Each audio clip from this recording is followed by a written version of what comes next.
सद्गुरुदेव की जय।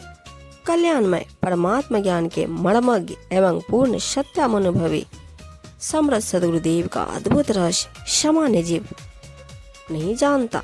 सांसारिक जीव तो अपनी सामान्य बुद्धि से किसी बात का निश्चय अथवा निर्णय करता है, जिससे सद्गुरु के अलौकिक ज्ञान मर्म को नहीं जाना जा सकता। सद्गुरु के सत्य ज्ञान प्रदान करके जीव को दुख भोगों के भव सिंधु से निकालकर उससे फिर उसे अक्षय सुख सागर में पहुंचाते हैं। सद्गुरु ज्ञान दीक्षा की विधिवत साधना द्वारा सांसारिक विश्व में बंदी जीव की सारी ब्रह्मा दृष्टि को पलटकर उसे अंतर्मुखी करते हैं और उसके हृदय मंदिर का द्वार खोलते हैं, जिससे वह मोक्ष स्वरूप परमात्मा का साक्षात्कार कर सके। सद्गुरु कबीर साहब जी कहते हैं कि हे मनुष्य, यह बात अच्छी प्रकार समझ ले कि भव सागर में जीव कल्याण की स्थिति का सद्गुरु के समान कोई अन्य निर्णय नहीं कर पाता और सत्य की तुला पर तौलकर नहीं विचारता बोलता। सत्य ज्ञान प्रदाता सद्गुरु ही जीव की दयनीय स्थिति को अच्छी तरह विचार कर उसका भव सागर से उद्धार करने वाले हैं।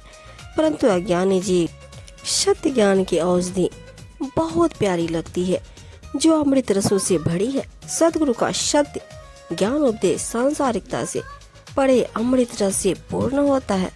शरीर रूपी नगर के भीतर हृदय रूपी एक बंगला है, जिसमें शाश्वत दिव्यात्मा गुप्त रूप से विद्यमान है।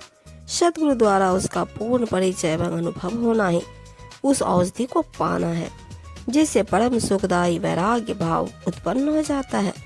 जब सद्गुरु का प्रिय साधक इस सत्य ज्ञान रूपी औषधि का प्रयोग 5 विषयों काम मोहादि सर्पों पर करता है, तो वे इसे सूंघते ही मर जाते हैं।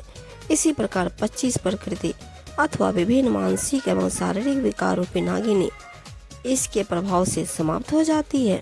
अर्थात सत्य ज्ञान के प्रताप से जीवन के समस्त विकार मिट जाते हैं। इस महाप्रबल काम विषय रूपी काले सर्प ने संसार के सभी लोगों को डस खाया है, परंतु यह विवेक वैराग्य संपन्न सद्गुरु को देखकर डरता है।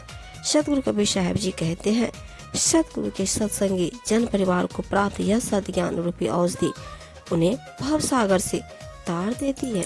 सद्गुरु का सत्य ज्ञान अर्थात कल्याणकारी परम आत्मज्ञान मनुष्य को सभी भव रोगों से छुड़ाकर शाश्वत शांति एवं आनंद देने वाला है, जिससे वह सदा के लिए कृतार्थ हो जाता है।